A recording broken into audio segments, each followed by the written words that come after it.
오늘은 결혼을 준비하는 과정에서 일어나는 고민과 갈등에 대한 사연을 소개해 드리려고 합니다. 결혼이라는 인생의 중요한 순간에서 누구나 겪을 수 있는 일이지만 막상 그 속에 들어가면 참 많은 생각이 들게 되는 이야기입니다. 그럼 오늘의 사연을 함께 들어보시죠. 저는 20대 후반의 평범한 직장인입니다. 지금 만나는 남자친구는 30대 초반이고 저희는 사귄 지 4개월밖에 되지 않았어요. 사실 저는 연애는 최소 6개월은 해야 서로를 더 잘 알 수 있다고 생각했어요. 그런데 남자친구 쪽 부모님은 나이가 있으니 빨리 결혼하라고 하셨습니다. 그때 처음으로 남자친구와 결혼에 대해 진지하게 이야기를 나누게 되었어요. 어느 날 남자친구가 갑자기 저를 만나서 이야기를 꺼냈습니다. 우리 결혼 생각해보면 어때? 저는 조금 당황했지만 그 말이 놀랍지는 않았습니다. 부모님께서 결혼에 대해 여러 번 말씀하셨다는 걸 알고 있었거든요. 아직 우리 만난 지 얼마 안 됐잖아. 너무 서두르는 건 아닐까? 제가 신중하게 묻자 남자친구는 살짝 미소 지으며 제 손을 잡았어요. 나도 알아. 근데 부모님께서 계속 말씀하시기도 하고 우리 나이도 있으니까 그냥 피할 수 없는 이야기인 것 같아. 그의 말에 저도 잠시 생각에 잠겼어요.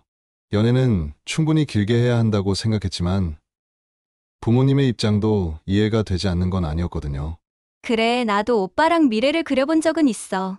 근데 이렇게 빨리 결혼을 결정해야 할 줄은 몰랐네. 남자친구는 저의 고민을 이해한다는 듯 고개를 끄덕였어요. 나도 서두르고 싶진 않지만 결혼을 너무 미루는 것도 좋지 않은 것 같아서 우리 둘이 함께라면 준비할 수 있을 것 같아. 부모님 도움 없이 우리 힘으로 하자는 게 내 생각이야. 그 말을 듣고 저는 조금 안도했어요. 부모님의 압박에도 불구하고 우리 힘으로 결혼을 준비하겠다는 남자친구의 의지가 믿음직스러웠거든요. 그럼 우리 둘만의 힘으로 준비해보는 거지? 어떻게 하면 좋을까? 제가 묻자 남자친구는 구체적인 계획을 이야기하기 시작했습니다. 일단 내가 2천만 원 정도 모아뒀어. 너도 비슷하게 모아둔 돈이 있지? 그걸로 작은 집이라도 마련하고 대출받아서 해결할 수 있을 거야. 나머지 돈으로 예단, 예물, 결혼식 준비하고 서로 조금씩 양보하면 할 수 있을 거라고 생각해. 저는 그 말을 듣고 고개를 끄덕였어요. 결혼이란 게 쉬운 일은 아니겠지만 서로 함께 힘을 모으면 가능할 것 같았거든요. 그래, 나도 넓은 집 같은 건 바라지 않아. 우리 둘이 행복하게 살 수 있는 곳이면 돼. 그럼 우리 하나씩 준비해보자. 남자친구는 부모님에게 의지하지 않고 우리 둘만의 힘으로 결혼을 준비하자고 했어요. 저도 그 말에 동의했고요. 그래서 작은 집이라도 대출을 받아서 마련하고 남은 돈으로 예단, 예물, 혼수, 웨딩 촬영, 본식 준비까지 하기로 계획을 세웠어요. 처음엔 모든 게 순조로운 듯 했어요. 그런데 현실은 계획과 다르더라고요. 집을 구하려고 보니 작은 빌라조차도 6천만 원이 훌쩍 넘고 적당한 집을 구하는 일이 생각보다 훨씬 어려웠어요. 이 상황에서 남자친구가 어느 날 저에게 그러더군요.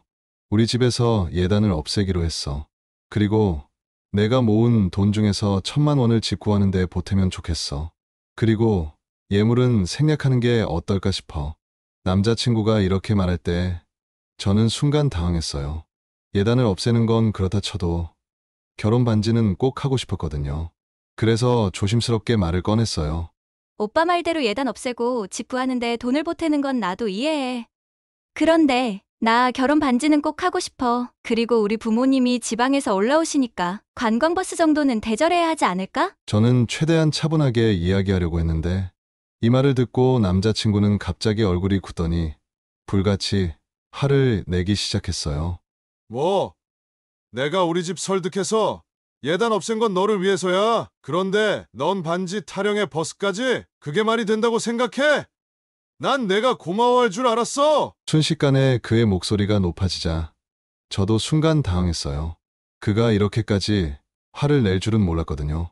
저는 숨을 고르며 감정을 억누르고 다시 대화를 시도했어요. 오빠, 나도 고마워. 정말로. 근데 결혼이라는 게 우리 둘만의 일은 아니잖아. 우리 부모님도 오시고 준비할 게 많잖아. 내가 버스 대절하자고 한 것도 부모님이 오셔야 하니까 그렇지. 무리한 요구를 한 건 아니야. 하지만 남자친구는 고개를 저으며 말을 자르듯 했어요. 아니, 난 내가 이해할 줄 알았어. 우리가 부모님 도움 없이 우리 힘으로 하기로 했잖아. 근데 반진이 벗으니 그런 얘기를 하는 건 내 상식으로는 이해가 안 돼. 넌 아직도 그런 걸 중요하게 생각하는 거야? 그의 말에 순간 마음이 무거워졌어요. 결혼 반지나 부모님을 위한 배려는 저에게 중요한 부분이었거든요. 하지만 그게 이렇게 큰 갈등으로 번질 줄은 몰랐어요. 그래서 다시 한번 부드럽게 말을 이어갔어요. 오빠, 그건 우리가 다르게 생각하는 부분일 수도 있어. 반지는 내가 꼭 하고 싶은 거고, 버스는 부모님을 위한 배려야. 하지만 그렇다고 해서 내가 오빠가 힘들게 설득한 걸 모르고 있는 건 아니야. 우리 이 문제를 조금 더 차분하게 이야기해 볼 수 있지 않을까? 그러나 남자친구는 여전히 고개를 저으며 답했어요. 아니야. 나 생각할 시간이 필요해. 이건 단순한 의견 차이가 아니야. 우리 가치관이 너무 다른 것 같아. 그 말을 듣는 순간 저는 속이 상하고 답답했어요. 겨우 이 정도 문제로 결혼을 다시 생각해야 할 문제인가 싶었거든요. 저는 더 이상 할 말을 잃었고 그저 침묵 속에서 그의 결정을 기다릴 수밖에 없었어요. 그렇게 며칠간 연락도 없이 혼자서 생각만 하겠다는 그의 태도에 저는 점점 답답해졌어요. 사실 저는 이게 가치관 차이라기보다는 단순한 의견 차이라고 생각했어요. 충분히 대화로 풀 수 있는 문제라고 믿었죠. 하지만 남자친구는 평생을 좌우할 중요한 일이라며 문제를 너무 심각하게 받아들이고 있었어요. 저는 그저 결혼 반지 하나 받고 싶었고 부모님을 위한 최소한의 배려를 하고 싶었을 뿐이었어요. 그게 그렇게 큰 문제일 줄은 몰랐어요. 이런 상황이 계속되면서 저는 많은 생각이 들었어요. 평생을 함께할 사람이라면 이런 작은 문제도 대화를 통해 풀 수 있어야 하지 않을까요? 지금처럼 작은 문제로 이토록 큰 갈등이 생긴다면 앞으로 더 큰 문제들이 생겼을 때는 어떻게 해결할 수 있을까 걱정이 되더라고요. 결혼은 서로의 다른 점을 받아들이고 이해하는 과정이기도 하잖아요. 그렇지만 지금 남자친구는 대화를 거부한 채 혼자서만 생각을 하고 있어요. 이런 상황에서 저는 정말 이 결혼을 준비할 준비가 되어 있었는지 스스로 묻게 되네요. 그리고 내가 너무 많은 기대를 한 건 아닌가 싶기도 해요. 제가 남자친구에게 너무 많은 요구를 했던 걸까요? 아니면 남자친구가 결혼을 준비하는 과정에서 느끼는 부담이 이렇게 큰 걸까요? 저는 그저 평범한 결혼 반지 하나를 원했을 뿐인데 그게 이렇게까지 큰 갈등으로 이어질 줄은 몰랐어요. 여러분은 어떻게 생각하시나요? 결혼 준비 과정에서의 갈등은 피할 수 없는 일일까요? 저는 남자친구와 더 대화를 나누고 싶고 서로의 생각을 조금 더 이해할 수 있길 바라고 있어요. 결국 중요한 건 서로의 마음을 이해하는 것 아닐까요?